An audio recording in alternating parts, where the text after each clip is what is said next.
Hello, welcome to my new series on working in Japan.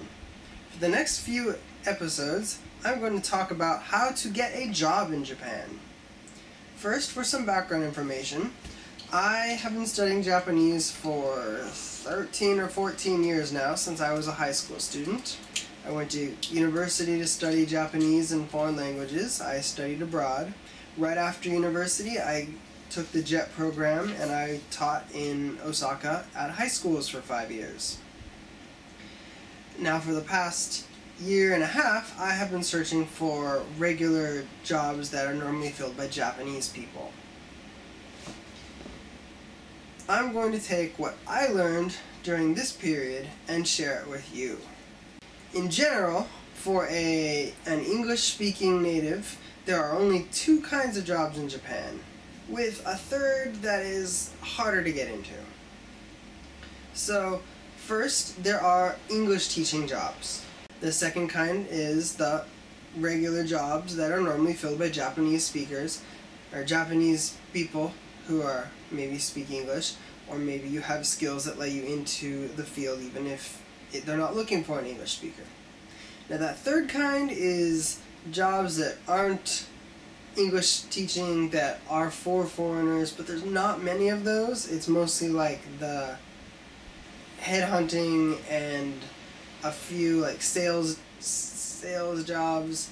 I'm not going to go into those. I'm going to go a little bit into how to get an English speaking job because there's a little overlap, but mostly we're going to talk about how to get the real jobs for Japanese people.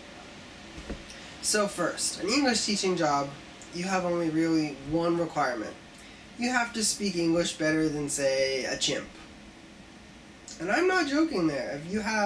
Even if you don't have a university degree, you can find a job here teaching English.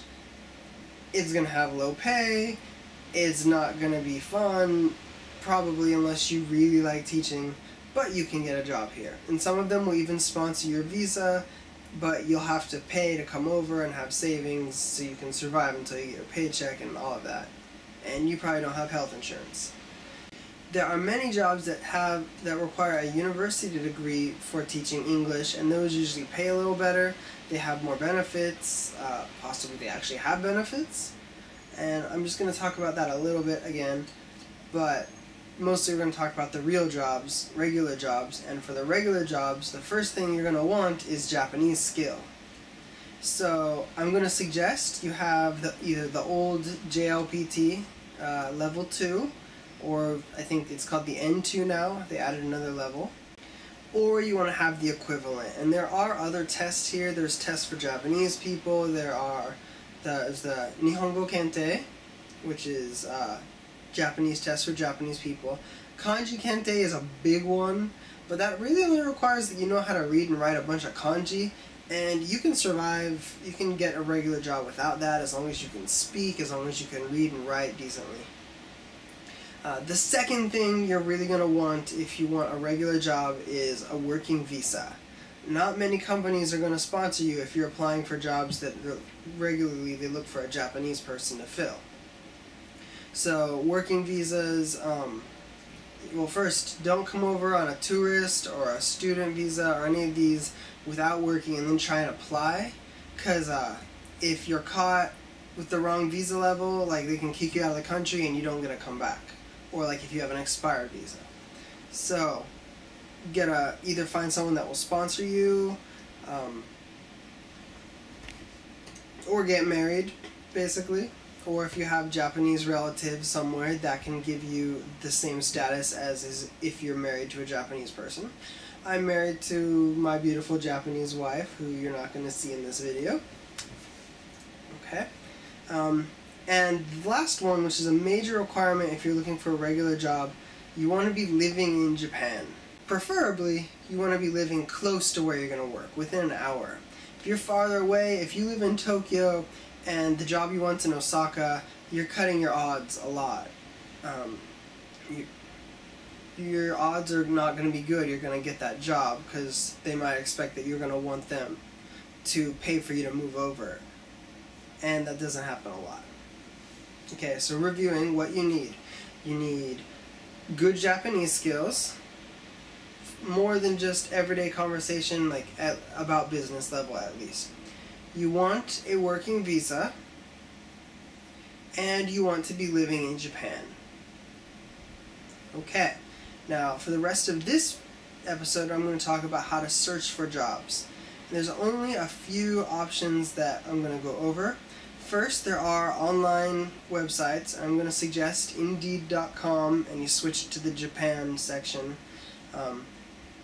Again, you're not going to want to search for words in English, because if you do, you're only going to typically find jobs that are for basically for teaching English mostly, or those recruiting or sales. There's not many of them again.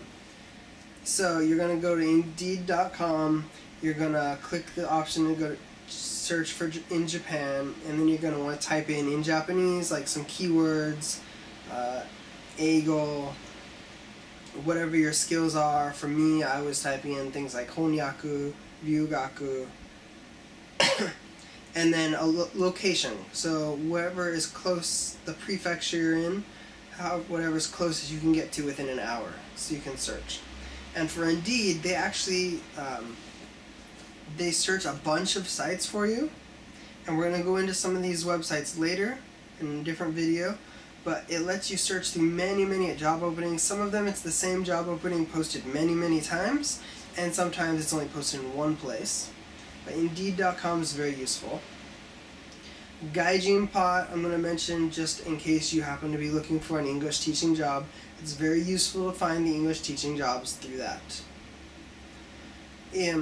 If you want a very local job, there are magazines and newspapers that are for your area, and a lot of them are free. There's job listings that are put out in your area, so you can find those, usually pick them up for free, and scan through them for jobs you might be able to apply for.